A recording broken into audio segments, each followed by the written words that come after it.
This is Adam Joad of Scattered Hamlet, and you're listening to Blevins Nation. Gitfiddle. All right.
Blevins Nation Entertainment and BlevinsNation.com, the place to go for all the best in rock and roll music, new rock, and podcast. So sit back, hold tight, and open up your ears. The revolution is here. Now here's your host, Chris. Hey everybody, I'm back, and I'm back talking with a guy that's in a band called Scattered Hamlet. This band kicks ass. They are redneck rock and roll ass-kicking, swamp-thumping motherfuckers. And I mean that.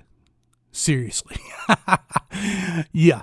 The guy's name is Adam Joad. He's lead singer and guitar player, singer, songwriter, NCAA wide receiver, in D3 football, which of course I coached D3 football.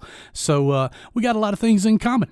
But anyway, gonna dive right into it here. Had a little technical difficulty as usual. For some reason, when I start off on my phone conversations, I get some bad stuff and I have to delete a few things. But we got rolling here, and we're going to just dive right into it. So, everybody, this is Adam Joad. And he's a great guitar player, and he's still using, like, a shitty guitar that doesn't, like, stay in tune. He's like, but he's like, I feel like it's, more punk rock and not selling out.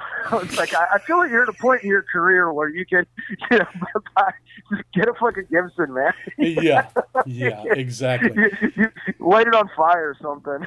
And that's funny because not to take anything away from Green Day. I loved Green Day when Dookie came out, and I've loved a few other things, but because it was really cool and fresh and new in 1994. And, they always played, the bass player I can't remember his name, he always plays Fender, but, Dent or Mike? Mike, something like that, yeah. Yeah, that's what I'm talking about. Billy Joe, he played Fender or Hamer or something that just was, it looked like it was bought out of a fucking garage sale. And then finally, I guess not too long ago, a few years back, he started playing Gibson, Gibson Jr., the Les Paul Jr. He's playing the Les Paul Jr. Yeah, exactly. And, but the sound just sounded so much better to me, because I'm a Gibson guy. I can only afford Epiphone, but damn it, I'd still... believe me. No, I feel you, man. I've got a ridiculous collection, like stuff that I take. I have 3 that I take on the road. I have more at home, and you don't want to take the best stuff on the road.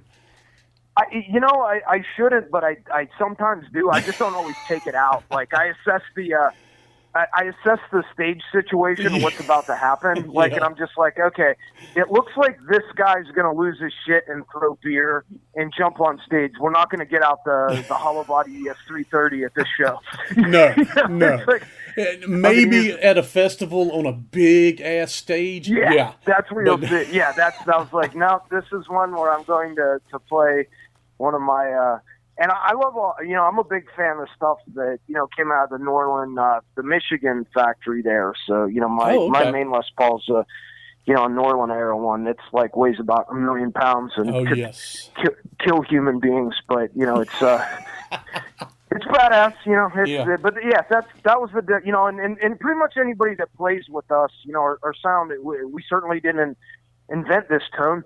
But, we play Gibsons through Marshalls, and I'll have a lot of guitar, not a lot, but, over the years, people have filled in for us and, or sometimes we've had 3 guitar players. It just depends what we feel like doing.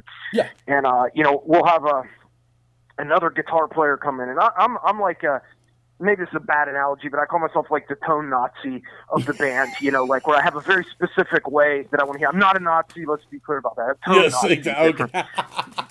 Let's be clear about that because we're in this weird politically correct environment. I don't want this shit to get blown up on fucking YouTube or something. But but anyway, back to they'll have a different way that they want to get the tone. Well, I could dial it in with my Kemper, my Line 6, and I could, do this and I could do this. I was or you can plug into the tube amps that I have sitting there, and it'll sound awesome. And it's alive, it doesn't. It's not consistent. That's why it sounds good because, certain times like my tube head does not cooperate. Like it's old.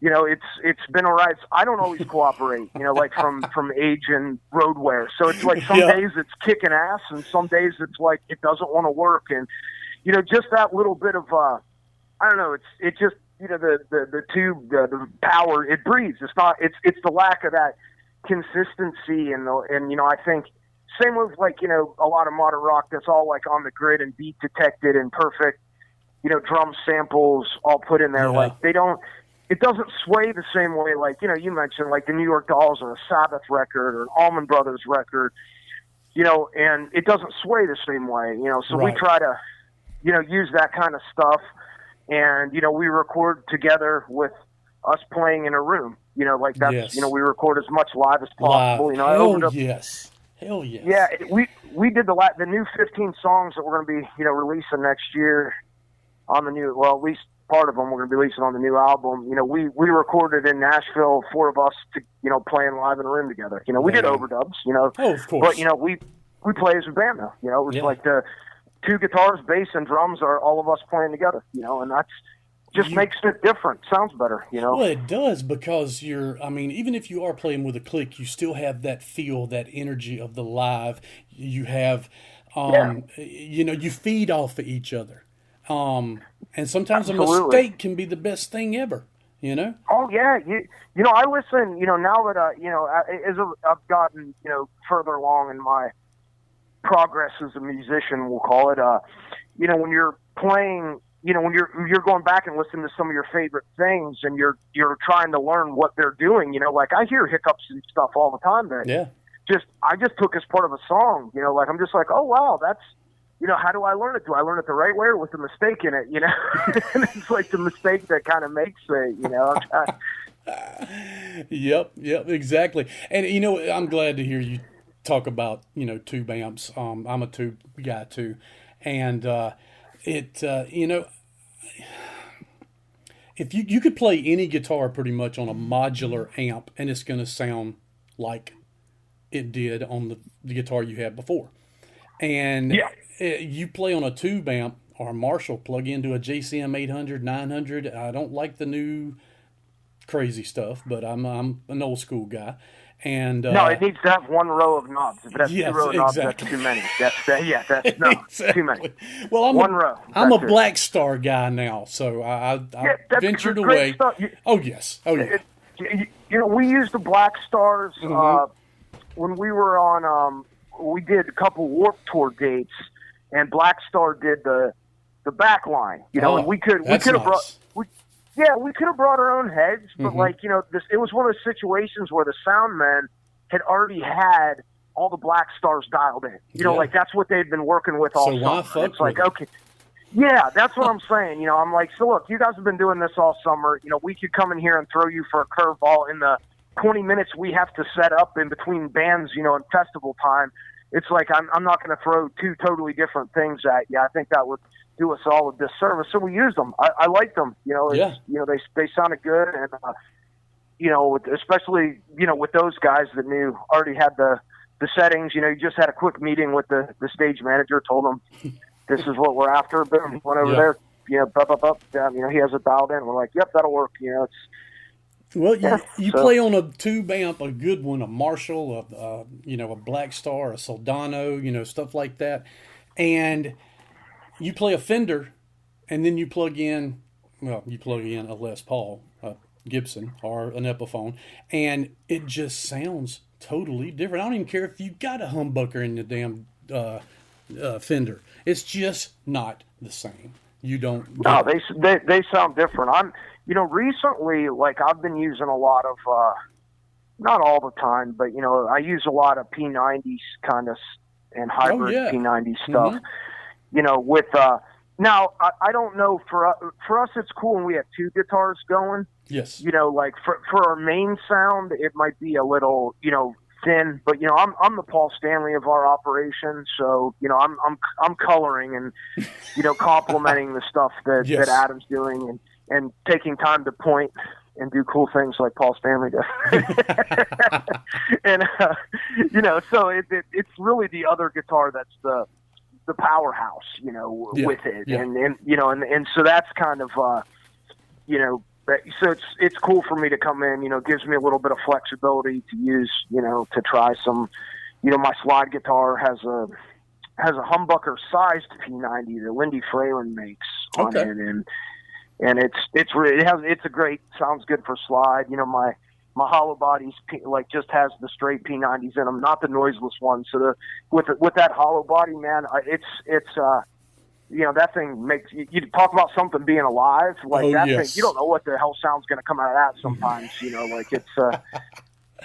And I like them because if you like a little bit of feedback every time you stop or right before you go to play, you just let off the strings and those P90s hum. They just get that, it's it just gets like sometimes I'm just like, ooh, I'm like I practice, with it, and I have to like stand at different parts, and I kind of sometimes I have to adjust, how I boost it and stuff, right, like depending on the environment. But yeah, sometimes I think it'll make some weird sound, but when it's on, man, you got that the like sort of it's a totally different sound. Ted Nugent kind of sound. Yes. And, not the Ted used single. I know what you mean. Yes. But the hollow, it's that dun, dun, dun, dun, dun, yeah. It's so it's nasty and it's raw, but it's not shitty. Yeah, it's not not twangy like my Telecaster was. I had a Telecaster. It's just it's a different animal.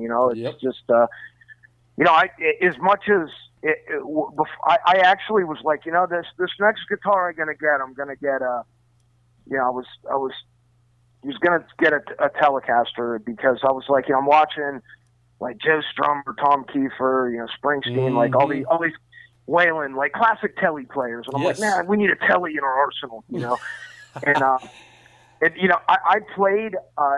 And you just don't like it, do you? Yeah, I just don't like it. It's like I played a million of them.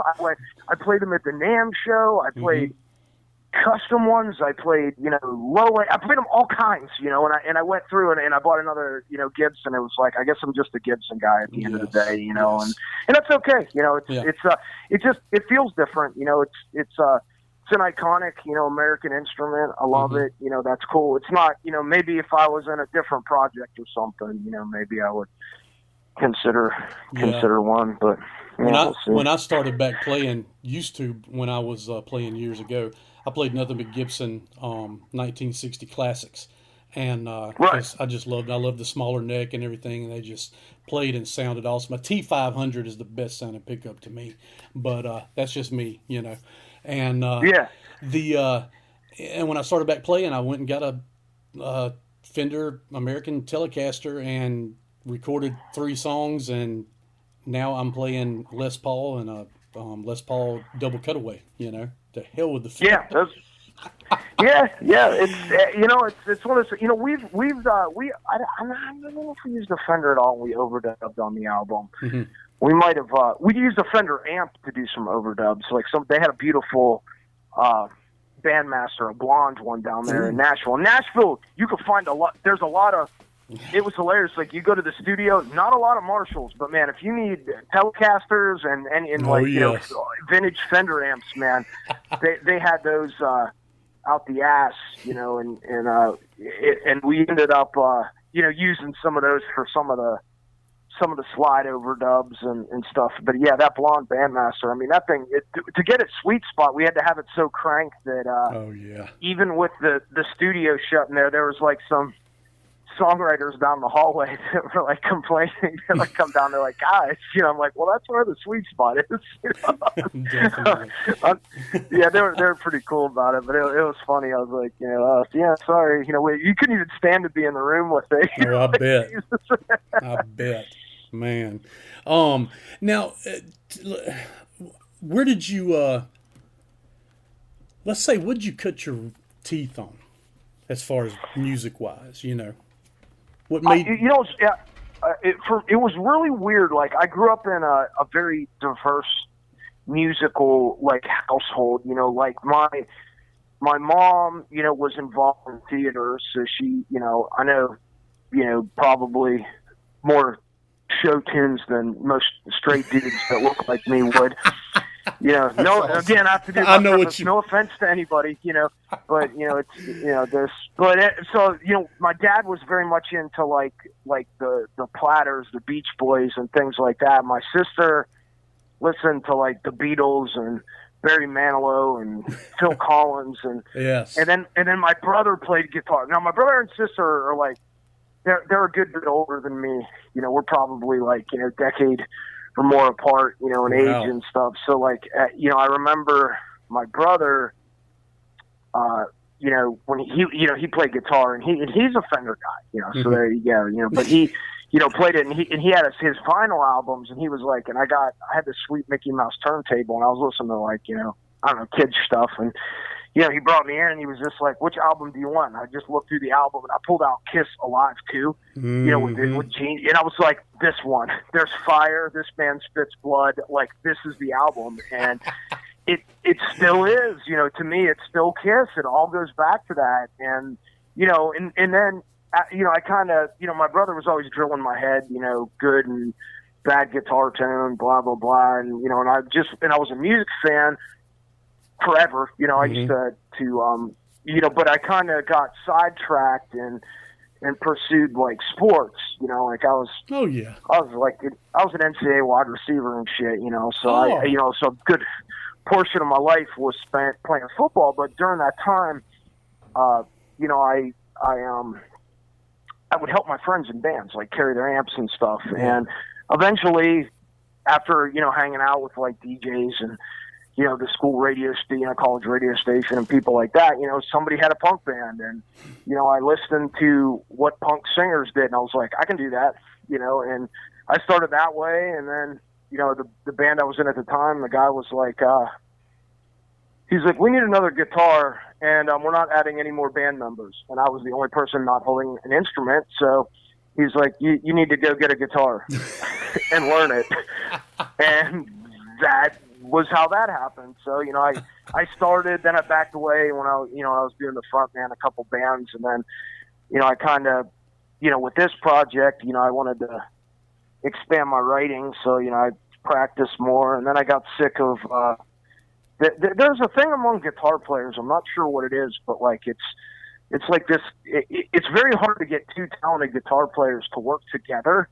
and not try to not like compete constantly. Overplay. Yes. Yeah, like a wank fest, and eventually, it's like, okay, guys, it's like, okay, everybody does their own thing. And, eventually I just was like, yeah, like in our project, we experiment with 2 lead guitar players, which is very Southern rock, and what I ultimately would like, who wouldn't want, Dickie Betts and Dwayne Allman in your band, and and it was just one of those things where we kept trying a second guitar player, and it just wasn't working, and I was like, fuck it, I'll go in. It's like, well, all we need is a Izzy Stradlin, Malcolm Young type of situation. Not exactly. All you need; those guys are legends, but that's what was necessary. Someone who knows when to play and when not to play. Right. How to compose with the songs, and and being that I compose most of our songs, I know where stuff should go, and that's why I started playing guitar more often in this band. And I don't know how often I'll keep doing it. Maybe is sometimes when we get like on bigger stages and stuff, it would be nice to be able to I don't know, go touch people in the front row or something, Yeah. and have a little bit more flexibility. So, I might, add somebody again eventually, to do that. And, that's cool. But yeah, but that's where we are though. That was sort of how that musical journey started in a condensed story. That's cool. That's cool. It's awesome to hear that you played wide receiver in NCAA. It's funny because I actually coached football for many years, and I coached NCAA, but it was D3 football. But I played D3 as well. Yeah. Okay. That's where I played. Yeah, I was not. Okay. There's no danger of a slow white wide receiver going to the NFL. Again, no racial connotations. Again, no. We understand. But I have white man syndrome. I am not fast. Like, I'm a big wide receiver, but there you go. I'm not not the most speedy one on the planet by any. I was in. Oh yeah.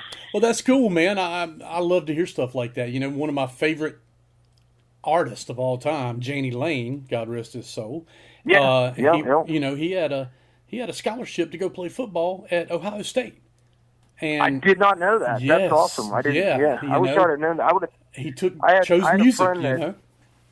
Yeah, and that's cool. It's there's always like a weird divide with that. Like I think that. It's like goes back to like all the stereotypes of it. It's like you're a jock, you don't like play music, you're not an artist or whatever. It's like that's all bullshit. It's silly. It's like just do what you want to do. Like don't worry if it fits into like this mold. If you want to fucking look at Lynn Swan did ballet and freaking. And that's why he jumped and caught balls like he did. Yeah, exactly. I don't know if you know who Doug Flutie is? Oh, absolutely. The infamous Doug Flutie. Okay, very cool. He's been a musician all his life. When football season was not in, he played in a band, sang and played guitar. See, I did not know that. I know Flutie from one of the greatest college football players Boston, ever. Yes, Boston College versus, and I don't even remember who it was. It didn't really matter. They got beat. So.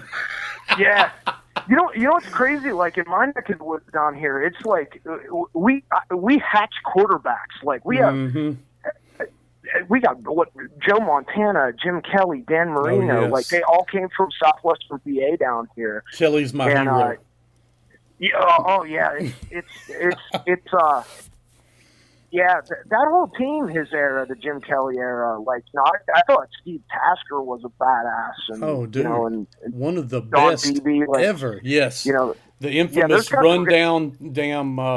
I can't even remember his name, but role players, man. They weren't like guys that had to get the ball every time. Daryl Talley, all those guys. Yeah. Bennett. Yeah, that I was a huge Bills fan. That was their era. They just never got it done, man. Like within the big game. But what great teams, it was Thurman Thomas was a running back, wasn't he? Yes, in that era? Yes, mm-hmm. yes. Damn, look at me pulling shit out. Yeah, Andre Reed, Andre Reed, that's right. Yeah, he tons of people. Too, man. Frank Reich led back the best ever comeback in the history of football against the Oilers in the first playoff game of the season, and they went to the Super Bowl that year too. Yeah. So. That's crazy. Yeah. So that was my. I got music. I got away from, I kind of, I helped coach for a little bit when my career was over, but, like just kind of music just started taking over. And it does. Music always takes over in my life, Yeah, it takes over. The only, I did a lot of, I still do a lot of like jiu-jitsu and mixed martial arts. Like, I've been a sparring dummy for fighters for a long time. So like I don't know if that's good or bad, but Yeah, I don't know. That's what I tell people. I was like, they're like, if somebody's being a dick or something at a show, I'm like, look, man, all I'm saying is I've been punched in the head more times last week than you have in your entire lifetime. Yeah. I can take it, bitch, so quit. Yeah, I was like, so wherever this is going, I'm not real worried about it. It's like I've had dudes that hit way harder than you, that crank me, And yes. That was so I was like, that's all I'm saying. I was like, I didn't say I can whoop anybody's ass. I just said that I can, I can take it. I can take a licking and keep on ticking. So. Yeah. I was like, Well, look here. Let's see real quick. Now, y'all are on hiatus right now, I guess, because you don't have any shows booked. When are y'all planning on playing out the end of this anymore this year, or just 2020? Yeah, but really, what we're doing right now, it's like it's not really. It's a show hiatus, but like right. We're I'm actually down here right now. Going back and forth, trading mixes, with our producer to get the album ready. Okay. We're going to start shooting the videos for it and that kind of stuff. So unless we're not saying we're not doing anything till the end of the year, if somebody but if a calls festival happens up or just something really cool, we'll hop on, but we're not actively setting anything up. Right. Excuse me, because we're, we got a lot of stuff, behind the scenes that we're cooking up and working on, so we can, do a proper release of the new album. We're not like a band that, there's like a race now, like, and I understand it because, there's so much, like, it's so instant gratification. Like, so I think, artists and the business people, again, are trying to force people to just put out content constantly. And, I could do that, but I'm just not interested in it. Like, I'm more interested in just sitting back and putting out the next bunch of songs that I want to, that I want to represent us. If that meant, throughout our career, we had half as many albums as somebody else, that's okay. Mm-hmm. I would rather, just do it that way. Much to, I'm sure our managers listening to this, pissed off because, if you're like, yeah, I need a song this week, then I'll take 2 weeks just because. Because you're telling me my business. That's hilarious. Yeah. Well, that's cool, man. And I'm glad to hear y'all are working on new stuff. I figured that's what it was, and you didn't want to really start until the new stuff was, We actually would have had it done this summer, but like we ended up on all these really cool festivals this summer, and we just couldn't turn them down. It was. It was like we had a really like diverse summer. Like, we're at Sturgis with like D. Snyder and freaking Disturbed. Then we were with Five Finger Death Punch in Ohio, and then like at Incarceration. Incarceration, exactly. We did that's that. Not far from me, but damn it, I just couldn't make it. Yeah, no, I understand it. and then we ended up at like the Insane Clown Posse's Gathering of the Juggalos, like so. It was just so many weird ass stuff like that, and we ended up on like some really cool dates. So we were like, all right, well, that's the album just got. We had recorded all the instruments. I still hadn't finished the vocals yet, mm-hmm. and probably about maybe 2.5 weeks ago, I finished the vocals finally. And now, we're going through mixes and stuff like that. But yeah, the summer was cool. It opened us up to a lot of different types of audiences, which is cool because, like we were talking earlier, we don't, fit perfectly into a category. So we kind of can go over at different places. Yes. One of those places was not the Gathering of the Juggalos. I don't feel that we made I think they were just like, what the fuck are these guys doing here? That was. I could imagine. And it was hilarious. It was a great thing. I appreciate them, putting somebody diverse like on us. But I think I was also at some points being like, yeah, I don't know why I feel like I'm very out of place here as well. But super nice people, accommodating. But we weren't exactly, a juggalo sort of band. Yeah, that's okay. I appreciate that what they did. But Oh yeah. Yeah, you may have gained somebody out of that. Yeah, probably. I'm sure we made a couple, but it wasn't like one of those ones where you just are there and you have it. Like you just know everything you're doing, people are eating up. No, it was not that. Yeah. It was more like there's still a large contingency just like looking at you like, what the fuck is happening right now? Let me ask you real quick. Are y'all, I see record label, Buck Moon Productions now. Is that independent or is that just y'all using a name? Or I actually after battling with several labels before we released Swamp Rebel Machine, we I had the album we wanted to release, right. that we did with some great producers and a team behind us, and there was some of the labels that we talked to,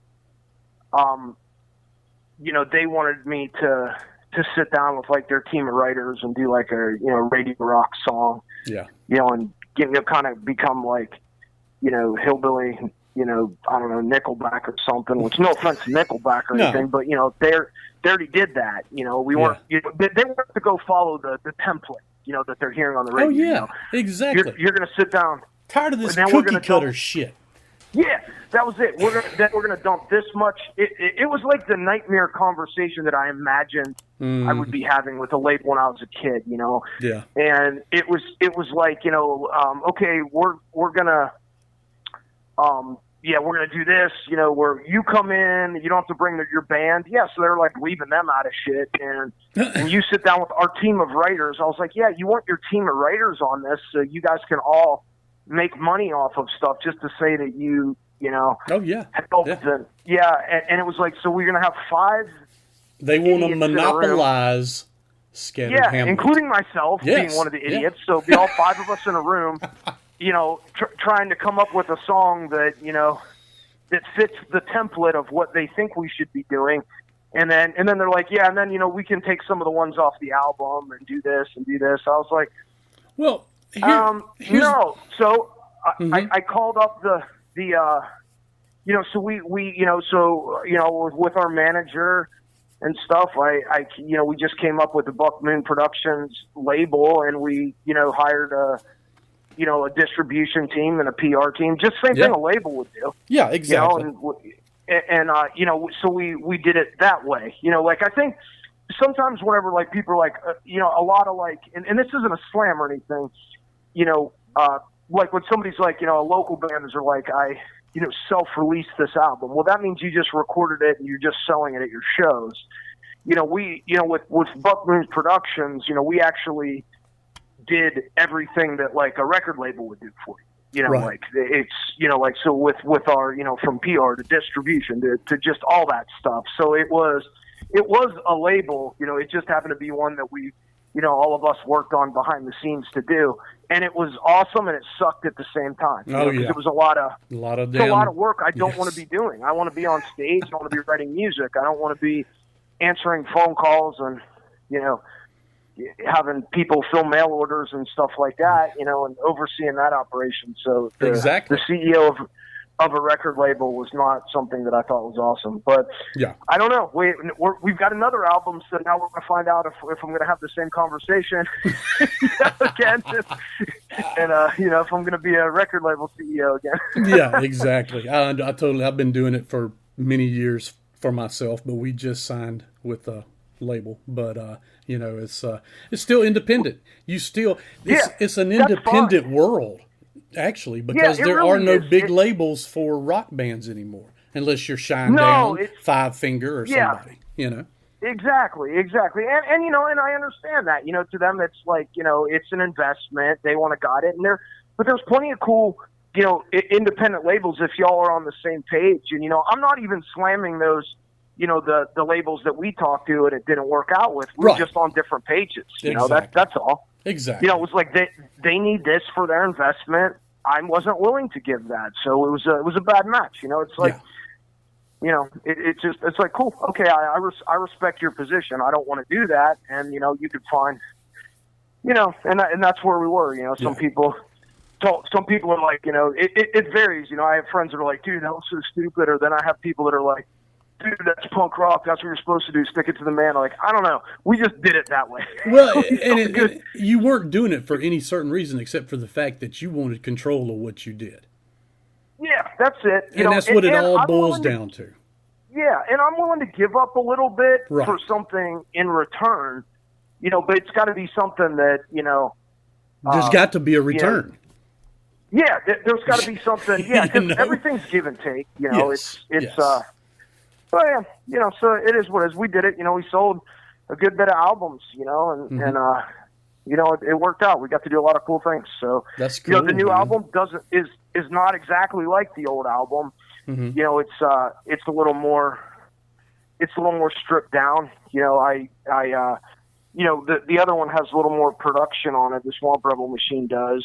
Okay. We were a little more experimental, and we made it an album, where every song went in order and told a story. I don't know if I was, doing hillbilly Pink Floyd shit or something, but, Nothing wrong with that. This one, our producer sits down, he's like, all right. I was like, all right, here's the demos. He's like, all right, give me a frame of reference. I was like, Thin Lizzy and Appetite for Destruction. I was like, that's where my brain is now. Hell yeah. And he's like, okay, let's strip it back, and that's where we got into the two guitar players in a room, and it was kind of, we took a less is more philosophy, and the songs are not as complicated. It was it's not like we do what we do. It's not like a rapid departure, but it's certainly but it will have a different feel for sure. Okay.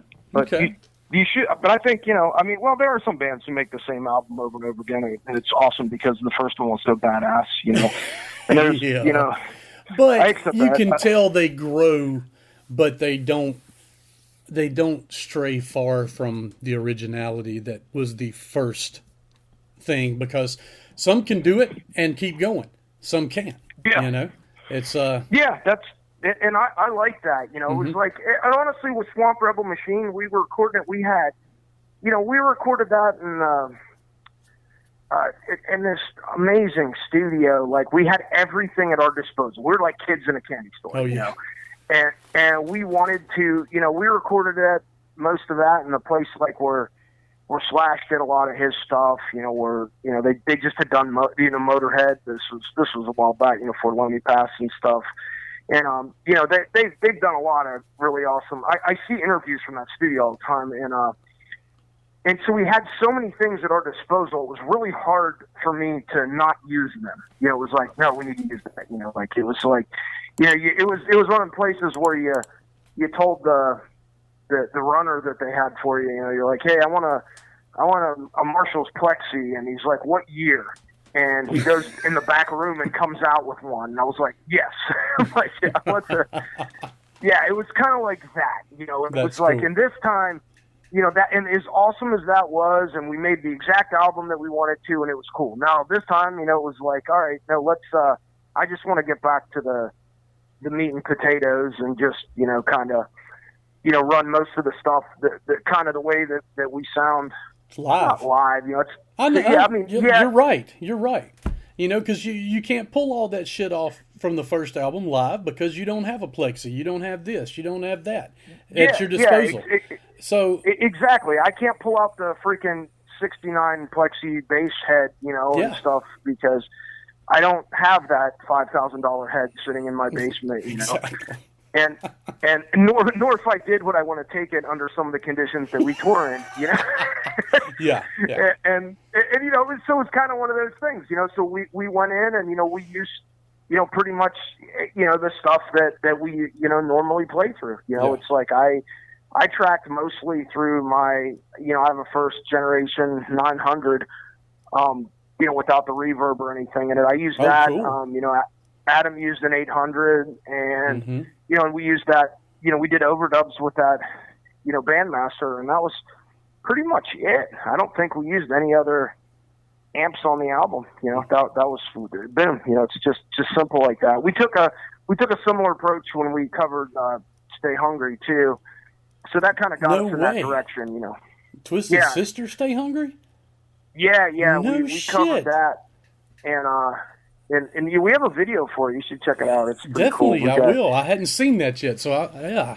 Okay. Yeah. It Very was cool. when our drummer got hurt. We took some time off, and we weren't sure if we were going to continue without him. And we decided that we had a meeting, and we decided to do. We wanted to do a song to just let everybody know that we're still around and we didn't go anywhere. So we thought Stay Hungry captured that real well. Cool. And we did it, and D was really cool about it. He dug it. He was tweeting about it. I Awesome. talked to him about it, this summer. It's pretty crazy, like when you're having and he was really supportive, because, I told him why we did it, for our one buddy, and he was, so anytime he sees me, he asks me like, hey, how's your buddy doing? It's like, that's fucking awesome, because he's just class. He is. And I just met him this Sunday. Oh yeah, yeah, at the Scare Fest in Kentucky, Lexington, Kentucky. It's like a horror con, and he was one of the people there, and cool, very cool. Got my picture taken with him and everything. It was awesome. Yeah, he's awesome. He's Adam, our other guitar player, actually filled in a few dates with the solo project too. Oh, awesome! That was pretty cool. So Adam plays with him too sometimes, and very cool. Yeah, I got the call for that, but I don't have the chops. They're like, you want to audition for D's solo band? I'm like, unless D needs a Paul Stanley to point and look awesome, I don't think I'm quite the caliber of slinger that he needs. But exactly. The other Adam in the band though can, and the other Adam did. He went. Cool. He went up to his studio in Long Island there, crushed it, and they flew him on a plane to. He played a couple festivals in Europe and flew back. And wow, that's very cool. So. That was very cool. So now we have like a weird tie-in that all came from, covering that song, and which was way different than, how we never expected, to somebody to, like we recorded it, and then his son is at the Rainbow sending it to him. He heard it on Twitter because somebody else sent it to him. Then his manager told him about it. So he was hearing about it from everywhere. And I was like, well, hopefully he likes it. No shit. All these people were hitting him up, being like, yeah, these guys fucked your song up. But no, he was, he was real supportive of it. And yeah, it was cool. That's cool, man. Well, fixing to have to get off of here. We've been on the phone for a little while. But yeah, everybody can check out Scattered Hamlet. That's at Scattered Hamlet on Facebook. Are y'all on Twitter and stuff like that too? Yeah, it's anything / Scattered Hamlet, Twitter, Instagram, Facebook, ScatteredHamlet.com. Yeah, ScatteredHamlet.com. Yeah, you could click any of those things, and those will take you to all the social media stuff. So whichever platform you use, we're on there. Okay. Doing something. Oh yeah, and there's lots of videos and stuff on. I do I'm starting back up my bi-weekly Appalachian Apostle countdowns that I do on YouTube. So our YouTube channel is YouTube / Scattered Hamlet. So I have where I spit in a cup and chew and rant about things. That I've actually watched one of those the other night. I can't remember which damn one it was, but yeah, you were changing into different outfits too. To go with that was probably the beer one. Yeah, sometimes I get really into it, and the beer one I had to change. Sometimes I keep it production simple. Other times I'm changing. Sometimes I did my Danzig episode. I had to dress like Danzig. Yes. That was hilarious. Because when else can you wear a mesh shirt, right? No shit. Except definitely. if you're trying to be Danzig. Because Danzig will wear a mesh shirt. Yeah, you can't get away with that doing anything else, I don't think. But no, it's unless you're at the unacceptable. Blue Oyster Bar, from unless we go back in time where it's Studio 54 in New York, something or like that. Yeah. Yeah, that's about it. or you're dancing. Yeah, exactly. So that's awesome, man. Well, yeah, everybody check that out. They've got their now. That was your first CD, the Swamp Rebel Machine. Is that right? Actually, Swamp Rebel Machine's the second. Our first one was Skeleton Dixie. Oh, okay. All right. Yeah. And now, can people get those on iTunes and everything, or? Oh yeah, iTunes, Spotify, whatever you use. We, if you like physical copies, yes, at scatteredhamlet.com, you can get them off there too. We got the online general store. Okay. And all that. Yeah. So we're okay. Cool. Yeah. Definitely. I'm gonna have to check it out. Google. I want to get this is what I tell people. Google, man. Google. Like people hit me up online all the time. They're like, "Hey, where can we find?" I'm like, "Google, motherfucker. Google, man. Just put it in." Well, I definitely want me a shirt for when I play on stage. I will definitely have y'all. Hell yeah. Out Send there. me some links to your band now. I'd like to check it out. Oh, hell yeah, man. Cool. I appreciate it, man. Yeah, man. Well, thank you. And we'll talk soon. All right. Thanks. Bye-bye. Bye. All right, everybody. That was episode number 106, and that was with Adam Joad, lead singer of Scattered Hamlet. Man, go check those guys out whenever you get a chance. Going to have a new album coming out before long. Videos, man, these guys are one hell of a rockin' ass group. Check them out on Facebook, Instagram, Twitter, and all that good stuff. Check out their website and go buy their other CDs. They got 2 CDs out before this. They have T-shirts and merchandise and stuff. So go check them out. That is scatteredhamlet.com. Also, don't forget to check out blevinsnation.com for all your interviews and podcast needs about rock and roll, baby, what's going on today. So definitely get by there and check those out. Check out Voodoo 13. That's right. V13official.com. And, have merchandise for them. Go to their website, V13official.com, and check them out on Facebook and Twitter and Instagram and all that good stuff. Go by and check out all their tunes on Spotify, iTunes, and all that. Also, like I said, merchandise. Go to the website and check it out. And Blevins Nation is going to have some T-shirts here before long, so definitely be looking out for that. Definitely will have a contest for that and to win some free stuff. So that'll be cool. And you know what? It's about time we get off of here. But seriously, support local music. Support local venues. Support local artists and bands. Get your asses out there. Get them there.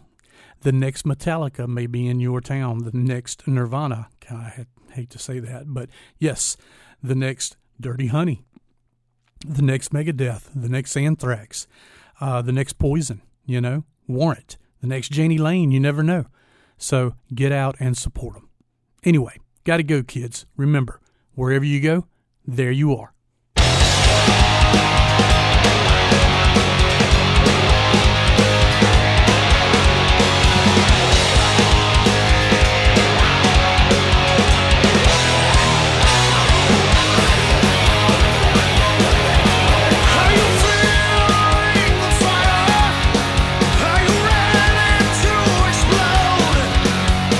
Dreams and desires, write it down and open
You see that?